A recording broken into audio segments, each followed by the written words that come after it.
Hey everyone, it's Justin Curry from Historic Columbus with another episode of Tuesdays with Justin. Today I'm downstairs in the basement kitchen of 716 Broadway, the Walker-Peters-Langdon House, one of our historic house museums that we have in Columbus.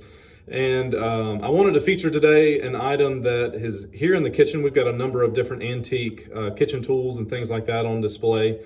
And one of the items that's always piqued my interest is this little metal box here. This is called an ice shave.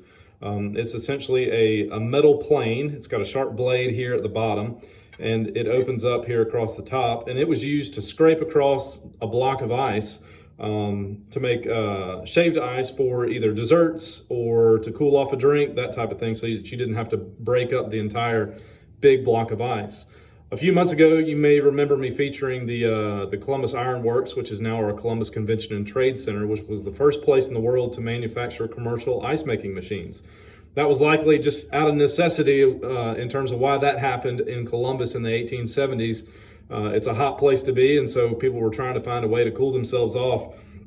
But prior to that, in the early to mid 1800s, a lot of people don't realize or think about nowadays that we didn't have commercial refrigeration. People had ice boxes, of course, but you had to get your ice from somewhere. And in many cases, that ice came from up north.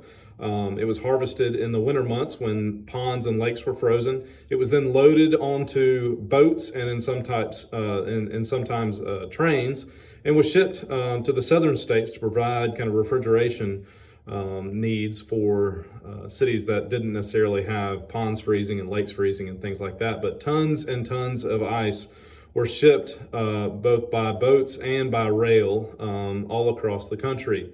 When commercial refrigeration started, obviously that industry slowed up, but while it was taking place, everybody had large blocks of ice in their ice boxes, and instead of using an ice pick to break it up into smaller pieces to put in a drink, they used devices like this. It's an ice shave. It's made by the Jim Ice Shave Company out of Philadelphia, Pennsylvania.